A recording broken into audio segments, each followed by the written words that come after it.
Hola, buenas tardes, bienvenido a tu programa Hablando de Negocios, transmitiendo desde Avenida del Castillo 115 en Lomas de Angelópolis. Mi nombre es Islara y nuevamente estamos aquí con un invitado que ya ha estado con nosotros platicándonos su historia. Paco, bienvenido a este programa. Tenemos entendido que en abril se presentan las declaraciones anuales. Tú sabrás mucho más del tema que yo y me gustaría que lo compartiéramos con todos los directores que nos están viendo algunos aspectos fiscales a considerar para las personas físicas. Es lo que vamos a hablar el día de hoy, ¿no? Claro. Entonces, ayúdanos un poquito con esto, que tú eres el experto en el tema. Muy bien. Pues buenas tardes a todo el auditorio que nos escucha. Yo sé que el tema fiscal puede ser un tema muy pesado para la gente porque es un tema de especialistas y no pretendo en este programa empezar a explicar pequeños detalles técnicos que nos aburran, sino algunos tips que me parece que las gentes que tienen inversiones importantes pueden tener que entender para poder tener una eficiencia en el pago del impuesto sobre la renta en esas inversiones. Y hablando de este tema, hay un programa hoy para poder repatriar capitales. ¿Por qué surge ese programa? Pues porque alrededor del mundo durante muchas décadas hubo mucha evasión fiscal y la sigue habiendo. Y parte de la estrategia de evasión fiscal es esconder los recursos en un país diferente a donde reside el supuesto contribuyente, o más bien el que no fue contribuyente y debió haberlo sido. Hace algunos años, por una iniciativa de Estados Unidos y que fue secundada después por el Grupo de los 7, pues se ponen de acuerdo los países para intercambiar información, porque evidentemente pues el intercambio de información lo que origina es que no se puedan esconder los recursos en otros países. Estados Unidos toma la iniciativa, pero después la OCDE crea ya un convenio internacional, un modelo de convenio que se ha firmado por más de 50 países, donde los países se comprometen a intercambiar información de los cuentavientes y los inversores en instrumentos financieros que residen en otros países del extranjero. Esto hace que las personas que tienen dinero fuera de México y que no pagaron en su momento el impuesto sobre la renta, pues van a ser detectadas por el fisco mexicano. ¿Cuándo va a ocurrir esto? Estados Unidos ya intercambió información desde el año antepasado, fue el primer país en intercambiar información, y ha habido una serie de países adicionales, muchos más, que en el año de 2017, en el mes de septiembre, van a intercambiar la información. Algunos otros, los últimos, lo harán en 2018, por ejemplo, Suiza lo hará hasta 2018. Este es un tema muy sensible porque para el que nos escucha, ¿qué es lo que va a ocurrir?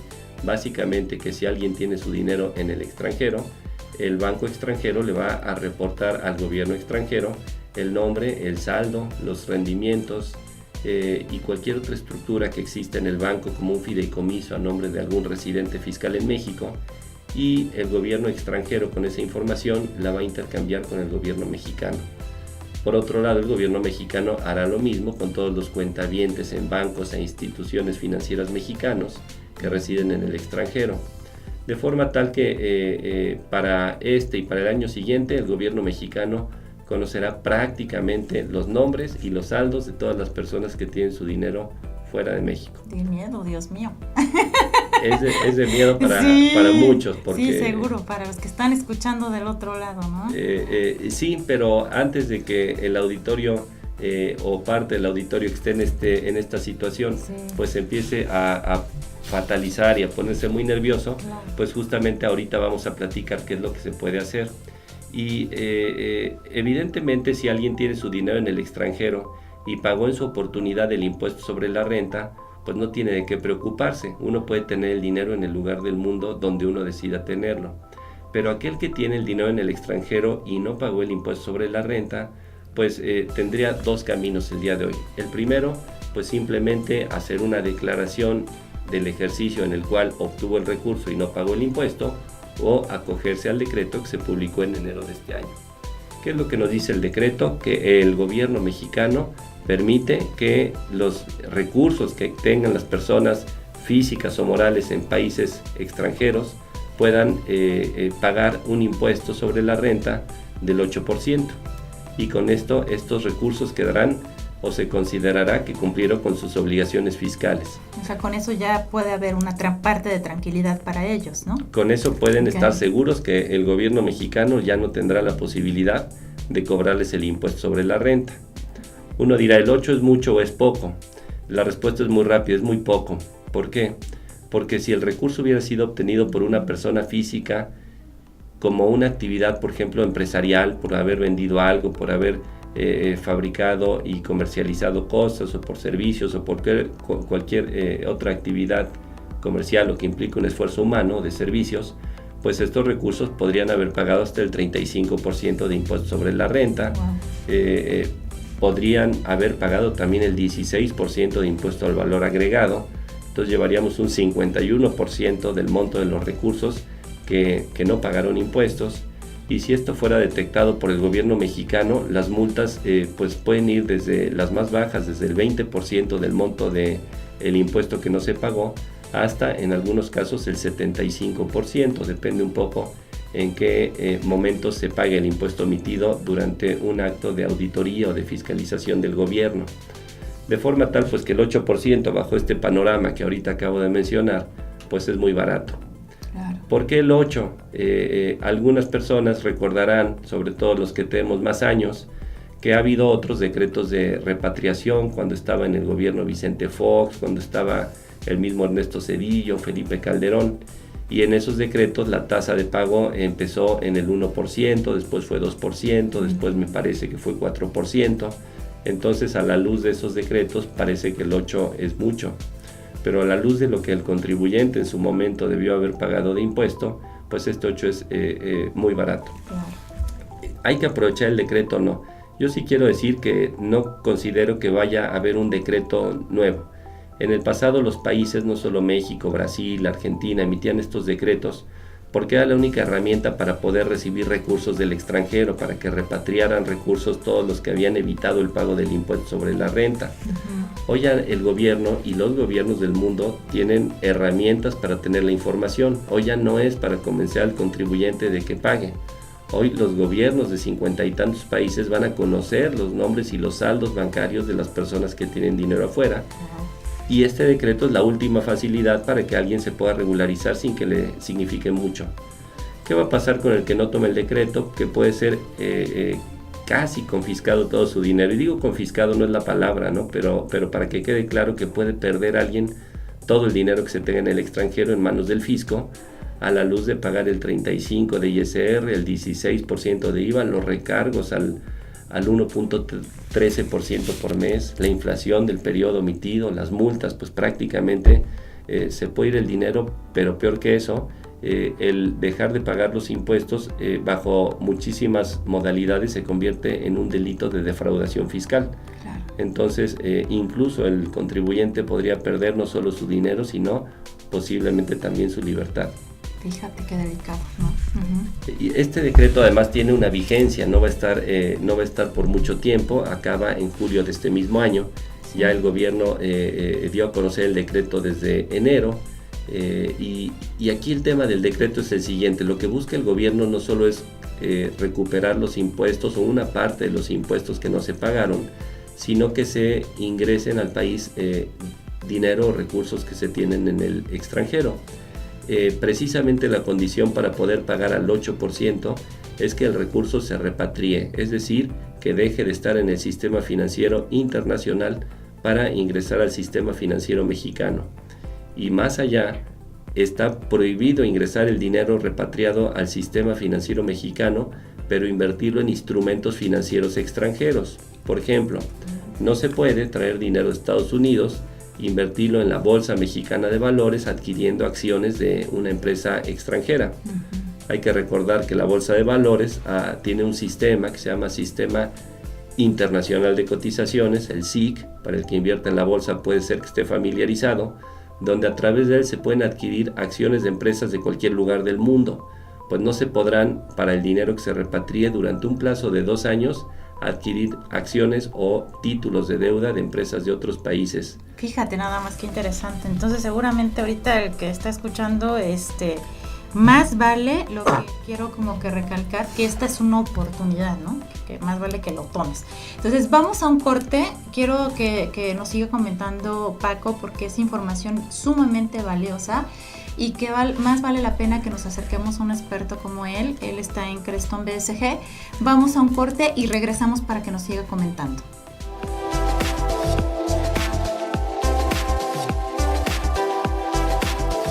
Regresamos a este programa, no quiero hacer más introducción, la verdad estamos aquí comentando que es la oportunidad que de verdad tomemos esta información y de verdad consúltenlo por favor con su director de finanzas, consúltenlo con un experto, acérquense a Paco, está muy abierto a dar la asesoría, la consultoría, no se den dense la oportunidad, ¿verdad? Están hablando sobre su patrimonio. Entonces seguimos para que nos sigas comentando qué más se puede hacer para que no llegue a mayores, ¿verdad? Todo este tema. Exactamente.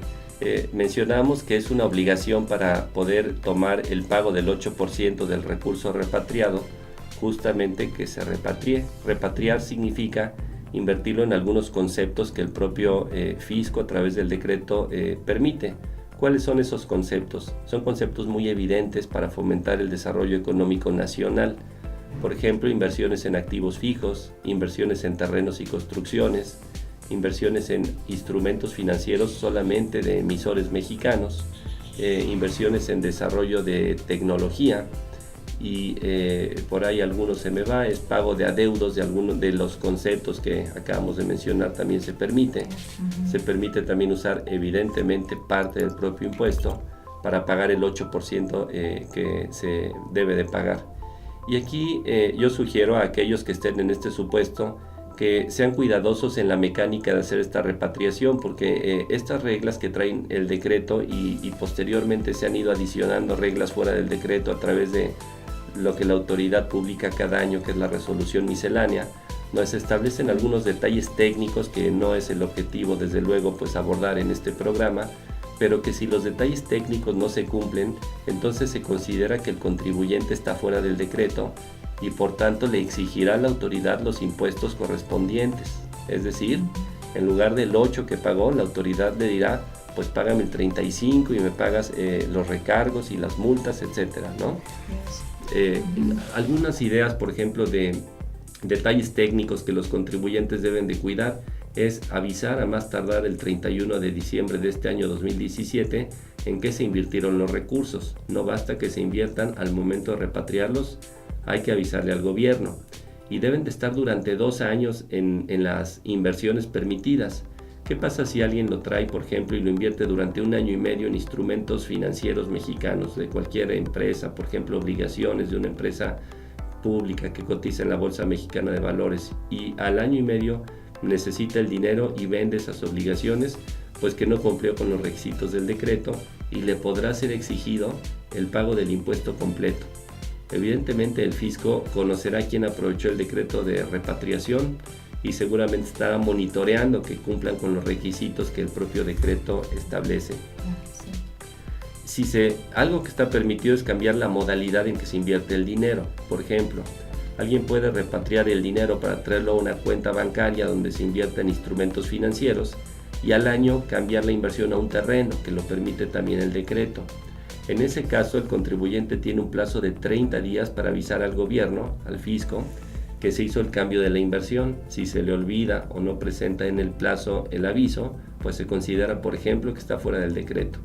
En conclusión, hay mucho más detalles técnicos aparte de estos que no pretendo ahorita enlistar, pero el mensaje que quiero transmitir es que se acerque el contribuyente con algún especialista, abogado, contador en este tema de repatriación, que se acerque con su agente financiero, banco, casa de bolsa o cualquier agente financiero con el que trabaje y entienda perfectamente bien qué es lo que tiene que hacer y que tome en consideración que estamos terminando el mes de abril, de forma que quedan apenas poquito más de 2 meses para tomar el decreto y seguramente que si se va a invertir en terrenos, en construcciones o en instrumentos financieros, pues algún tiempo tomará hacer la adquisición del respectivo terreno o abrir las cuentas financieras para poder hacer las inversiones correspondientes.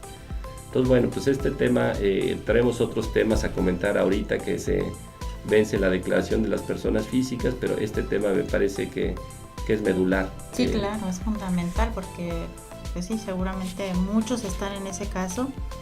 Y bueno, el poco tiempo que queda, con la ayuda así como contigo, sí se puede hacer algo de una manera correcta, en tiempos, a eso me refiero. O sea, sí se puede. Sí se puede hacer algo en tiempos, estamos a tiempo. Hoy en la mañana leí una nota en el periódico, no sé desde luego qué tan confiables sean las notas que escriben los reporteros, pero dan ideas. Yo leí hoy en la mañana que solo se han repatriado 3,000 millones de pesos. Yo me imagino que antes de que acabe el decreto deberían de repatriarse muchísimo dinero más, porque el fisco detectará prácticamente todo lo que esté fuera. Me han hecho muchas preguntas al respecto, algunas personas que están interesadas en tomar el decreto. Por ejemplo, ¿qué pasa si mañana muevo mi dinero de un país que firmó el acuerdo multinacional a uno que no lo firmó?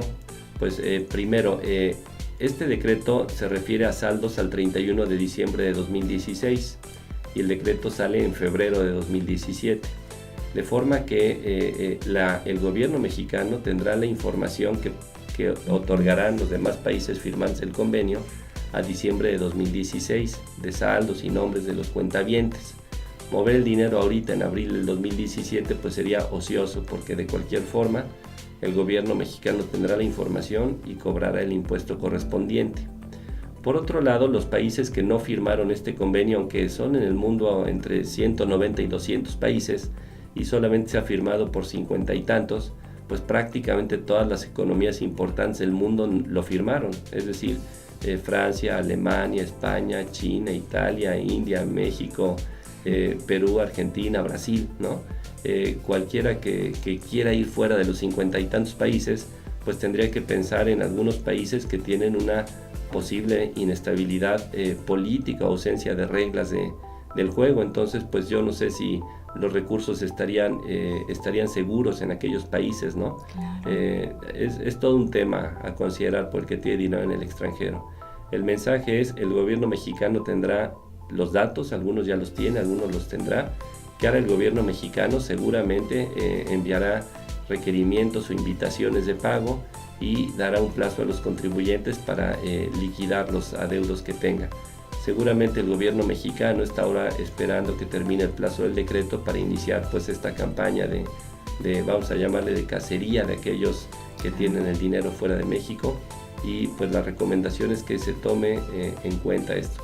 Sí, más vale que pues lo vayan viendo, porque por lo que dices, la verdad sí queda muy poquito tiempo, y para hacer movimientos de esa naturaleza, pues sí se necesitan hacer con muchísimo conocimiento, ¿no? Y realmente sí busca a tu abogado, busca a tu director financiero, y de verdad sí siéntense a ver y a planear cómo poder ocupar y aprovechar este decreto.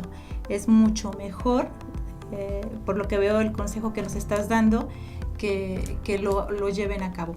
Bueno, me gustaría que sigamos tomando o poniendo sobre la mesa algunas otras preguntas que te hayan hecho importantes sobre el tema, seguramente para que muchos lo tengan, y algún otro aspecto fiscal que nos quieras comentar. Pero antes nos vamos a un corte y regresamos.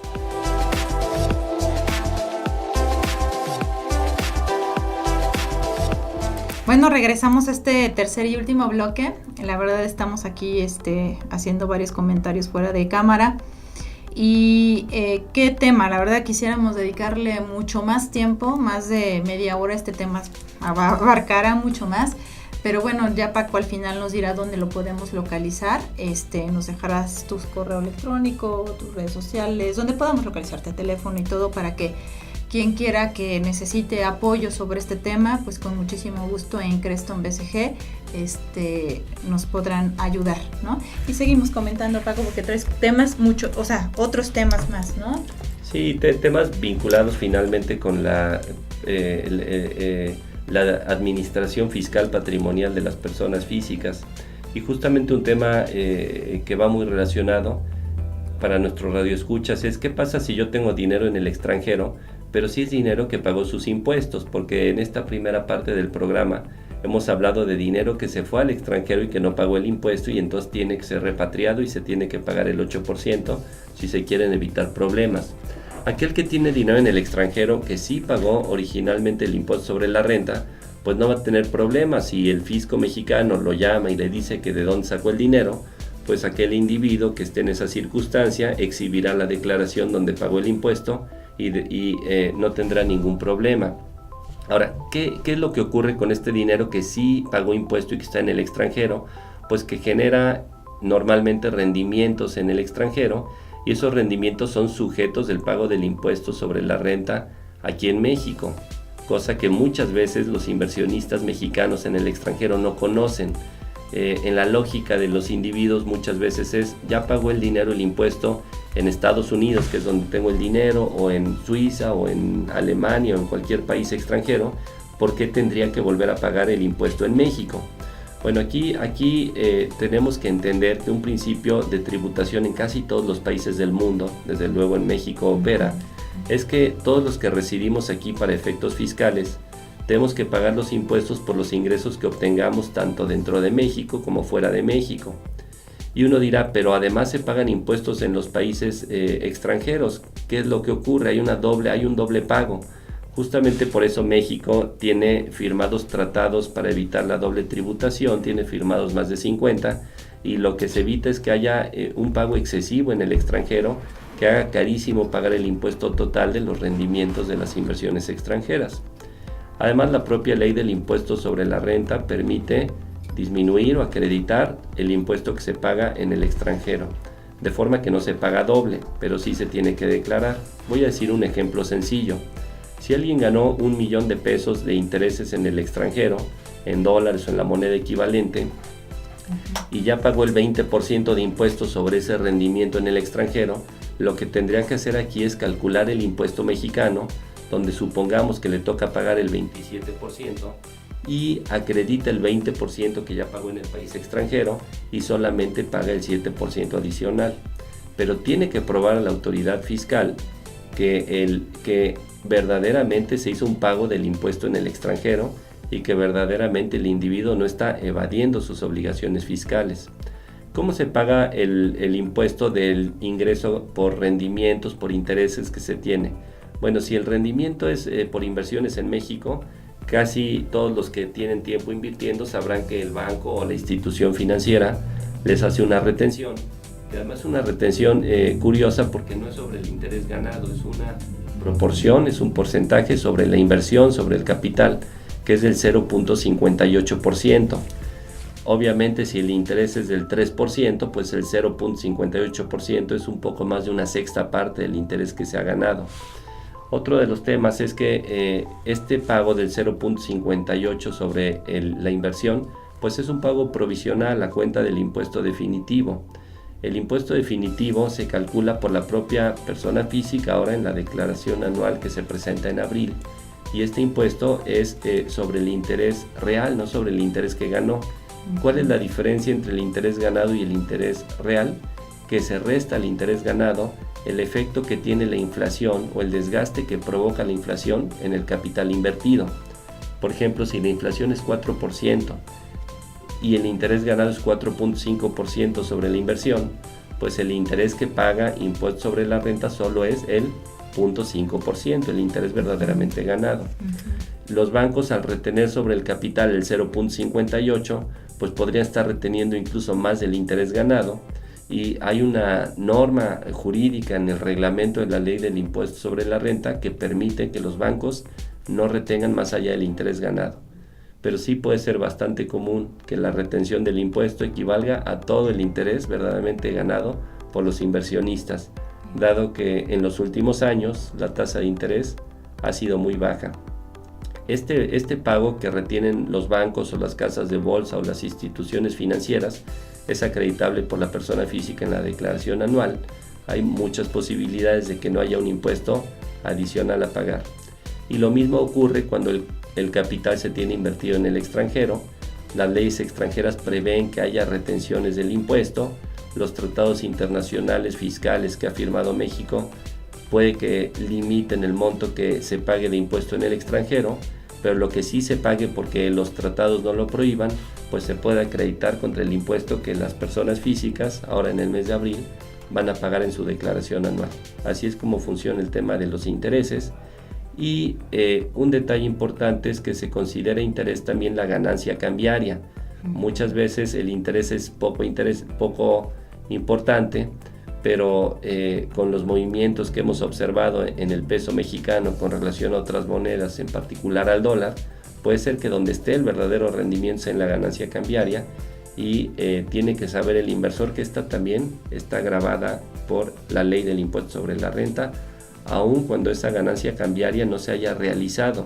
Es decir, si yo tengo un instrumento financiero extranjero, aunque no lo haya vendido y haya cambiado mis dólares por pesos, solo con el hecho de que el peso haya cambiado su valor con respecto al dólar, yo tengo que pagar el impuesto por las inversiones que tengo en el extranjero. Esa es la mecánica en la ley del impuesto sobre la renta. Fíjate, entonces también ahí tienen que tener un poquito de cuidado y estar revisando, ¿no? Sí, conocemos muchos inversionistas con inversiones importantes fuera de México que simplemente no saben que el dinero que tienen en el extranjero, el rendimiento que genera se tiene que declarar, incluyendo el rendimiento por los tipos de cambio.